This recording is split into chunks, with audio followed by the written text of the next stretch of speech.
so good to us, and He is constantly sending things our way that's going to bless our life and make our life better. And today, I just kind of want to talk about something real quick. I thought I was going to go in one direction, but I thought I was going to go in one direction today, and I was going to kind of continue what I've been talking about on Sundays. Thank you for the hearts. I really appreciate that. Talk about something I talked about on Sunday, but I kind of want to go a little different route today. Talk about something a little new and different. I've been reading this book called Transitions. It's by this guy named William Bridges. William Bridges, and it talks about endings and new beginnings. Endings and new beginnings. And so, and what kind of got me on this, I don't know, I just was thinking about this morning, the Lord dropped it in my spirit, to kind of deal with endings and new beginnings, and then what I call, or what actually Mr. Bridges calls, the neutral zone. So I'm going to try to give you a sermonic version of this book just for a quick second. Do you remember in Joshua when about Joshua around chapter 4, when Joshua was about to take the children of Israel over into the promised land, over into they're crossing over the Jordan and going into the land of promise. Around Joshua the 4th chapter, and as they were crossing over, the ark of the Lord went first, and as they was crossing over, God told Joshua, he said, "Listen, pick for you 12 people from each tribe, and each of them get a stone. And once you've gotten over, then have them put a stone at the place where they crossed over." And this is my paraphrase, as a memorial or just as a sign that this is what the Lord did for you. And so Joshua did that, and the people took 12 stones. He said, so when your kids ask, what do these stones mean? You can say, hey, this was the place that God brought us over. This was the place where the priest stood in the Jordan, and God pushed the waters of the Jordan back, and we crossed over on dry land into this land that God promised us. And really, how I see it is, this was the place of a new beginning. This was a place of an ending for us. This, our ending of wandering in the wilderness. We ended being in captivity in Egypt, and now we're having a new beginning in the promised land, a new life. And these stones marked our ending. And that's kind of where I want to pause at today, because what I realize is, or what I see, it's not really just in church, but it's in people's lives, period. Oftentimes, people don't end things well. They don't end things well. They say they're going to stop, or they had in mind, I'm gonna begin something new. And oftentimes we begin new things, but we don't actually take the time to really mark what we ended to begin the new. I hope that makes sense what I'm saying. Oftentimes we always want to start new, but we don't ever really end well, and we don't ever really mark or name what has just ended in our lives, and we don't take the time to really end well. And so I want to just talk about how important it is for us to really name or to mark and to really bless endings. Because before we can have any new beginnings in our life, we have to certainly mark endings. And so and what I mean by that is, let's give you a concrete example. Often, many of us Christians, when we give our life to the Lord, our old life ends, hopefully. Our old life of sin ends, and now we begin a new life with Christ. Well, too oftentimes, what people don't do is they don't mark the ending, or they don't intentionally mark the ending. They just kind of slide into it, and if we're not careful, then we will be like some of those people that say stuff like, when I wasn't saved, I had a lady tell me this one time. I had more money when I wasn't saved. I didn't have all this struggle when I wasn't saved. And my response to her was, well, if your old life of sin was so wonderful, why'd you leave it? Go back to it. If it was just so terrible, go back to it. If it's so wonderful, go back to it. God didn't twist anybody's arm to begin a new life in Him. And it's really almost insulting to the Lord for us to glorify or make wonderful our old life. And if we're not careful, we'll forget based on glorify our old life and act as if what we got going on now is not as good as what we had before. And honestly, again, it's almost insulting. That's kind of like being in a new relationship. It's okay, sweetie. Being in a new relationship and telling the new guy or the new young lady that you're in a relationship with how great the old relationship was. Well, shucks, how you gonna say to me how great the old relationship was, and I'm your new boo, I'm your new babe? If that was so great, then you ought to go back to that and leave me alone. But obviously, it was something that made it end, that caused you to have this new beginning with me. And actually, since I'm on this, let's talk about relationships. So oftentimes we don't end, or we don't mark the ending of relationships. We grieve them and we mourn them and we go through all these changes, but we don't take time to sufficiently say, you know what, this relationship has ended. The way things were is not anymore. And so I'm going to intentionally and consciously take some time to say, you know what, I'm going to let this end before I go into something else that's new. So let me just take a few days, months, however long you need to really sufficiently grieve this ending. But then I'm gonna mark it. This has ended. Throw the dirt on it and move on. Okay, I'm gonna mark it. I'm gonna end it, and I'm gonna move on, because I don't want to take anything that was old into my new life, into my new beginning. I want to certainly respect it and honor it, but I want to move on. I want it to end, and unfortunately, we don't end well. And can I tell you something else? In between, there's a time, that's something that occurs, a timing. Mark Bridges calls it a transition, or he also calls it, what do you call that? It's transitional. It's a transition place. It's the place, the time between the ending and the new beginning. It's a time of transition, and sometimes that transitional time can be very ambiguous. It can be very, very uncomfortable, especially when you don't know what the new beginning is going to be.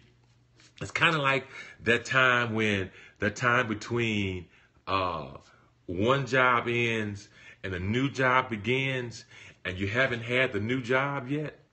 Oh my God. And you know God got something greater in store for you, but it hasn't begun yet. And so sometimes that transitional time can be very, very ambiguous. It can be very, very uncomfortable, but it also should be the time when you evaluate, you recalibrate, you look at yourself and determine, I'm about to do some things differently. It's that time when you really get to know yourself. And again, what I'm seeing, and as I talk to people, is we don't end well. We don't end things well. We don't, do like Mary Mary say, I'm crying my last tear yesterday. This is the last day I'm going to cry. I'm going to mourn. I'm going to worry about what used to be. I'm putting an ending to, I'm putting an end date to this situation, to the circumstances, because I'm ready to move on, and I'm ready to start something new. I just want to encourage us today that, before we begin something new, let's sufficiently end well. Let's be conscious about how we end. Does that make sense what I'm saying? I mean, I know it must be somebody needs to hear this because it's on my heart and in my spirit. And then and let's have an understanding why things ended. This ended because this wasn't good for me, or this ended because I outgrew this. This ended, and sometimes when endings come, it don't always mean what ended was bad. It could be you've just grown past it. You've grown beyond it. Some relationships, this was in Yala Van Zandt's book called in the Meantime, some relationships weren't meant to be forever. They were just to help you with the tools for the new relationship. Sometimes, old relationships, some relationships teach you really how to love, how to be prepared for the new boo, the new bae. And so every relationship is not for a lifetime. Sometimes it's just in the meantime to teach you, to grow, to get you out. And then once you get out, then and that ends. Again, I mean that person was bad. It was just that one, just the right one to take you into your destiny. I know what I'm saying, and I know somebody out there, right? Some things are seasonal, and again, it don't mean it was a bad season. And so, and let me say this also. So sometimes people, especially you church people, you feel a leading to leave your church. You feel like you may have there's something more that you want to get from out of life and out of the Lord that you've not gotten yet, and so the Lord is leading you to the Lord to say, okay, now it's time to move on, and that don't necessarily mean that church that you were at was bad, but you've just grown past it. You've grown beyond it. I remember years ago, Lord, I hope this don't get me in trouble.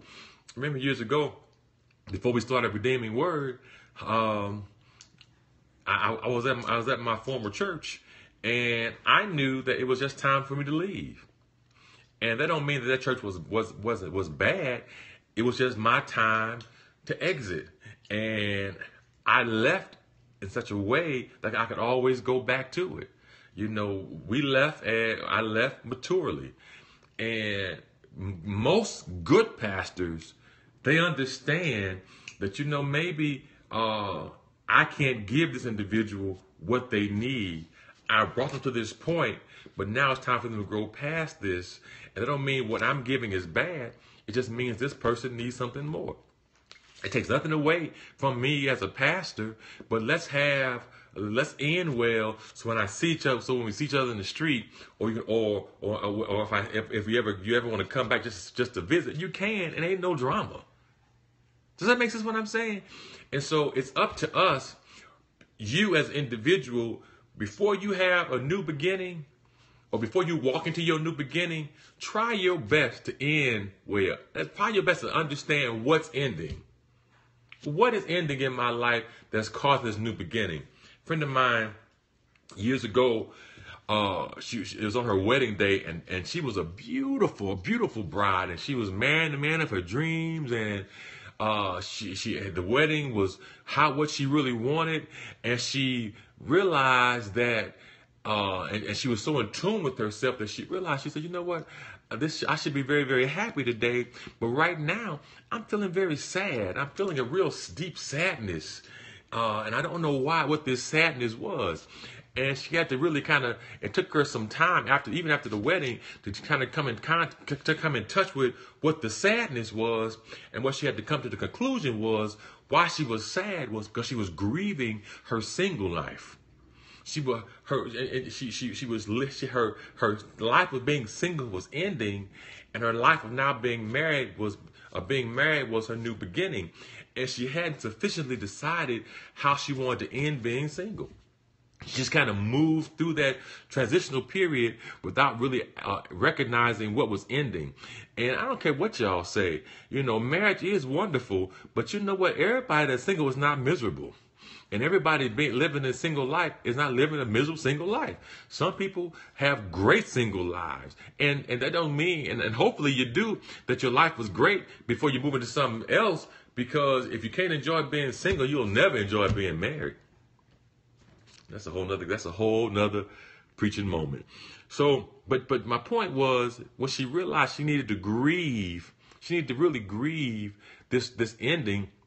Or really, and not necessarily, it's not even really a grief. It was an acknowledgement that something in me is ending. I acknowledge that it's ending, and now I'm going to my new beginning. And again, sometimes it's not always so cut and dry. Sometimes there's a transitional period in there that's very ambiguous, makes you very, very unsure, even makes you sometimes wonder where God is in all this. But let me tell you, like I said on Sunday, God is always right there, because the Bible says he's very present. He's omnipresent, but he's not always omnimanifest. And so sometimes when God doesn't manifest, you still got to know that he's right there. So that's all I want to kind of talk to you. Now, this ain't going to make you shout, but hopefully it'll make you think, because many of us have made new beginnings, but we've not had good endings. And I want us to learn how to, and it doesn't have to be a very, very long process. It's just really acknowledging it, naming it. This is ended, and I'm going on to something else, something different, something better. And I'm okay with that, because if God brought it to me, then it must be for me. Especially when you know God brought it to you.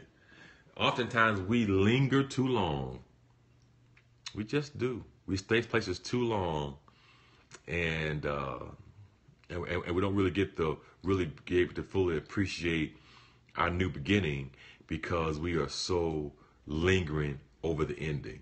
Hey, mark that ending. Put a stone there. This is ended. And I'm going on to something else. I'm going to do like Joshua did. Do like Jacob did. I'm going to pour some oil on that rock. I'm going to bless it, because it got me to this point. But it's now time for me to go into something new. And I promise you, that helps us live with clarity. It helps us live with understanding. Hope that it helps you guys. Hope it gives you some food for thought for the week. I promise you, I know what I'm talking about. I promise you, that helps us to live a more mature life, a more intentional life. It really helps us to be happy.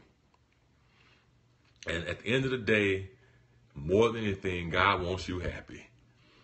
Thank you so much for tuning in today, coming into the room. This again, you can always find us at redeemingwordchurch.org, redeemingwordchurch.org. Thank you. Right, helps us move forward. You can always find us there. We got some great things going on at our church. There you go, guys. Have a great rest of the day. Have a great week. Keep us in your prayers. Redeeming Word, all road leads to the 10th anniversary celebration. Invite somebody to your church. And if you're not a member of Redeeming Word Church, if you're not a member, come by and see us anytime your schedule permits. But be a great member at whatever church you're at, because if God has planted you there, then it's God's will that you bloom and that you blossom, and that your good fragrance fill that house. Love you guys. Have a great rest of the day. Keep me in your prayers.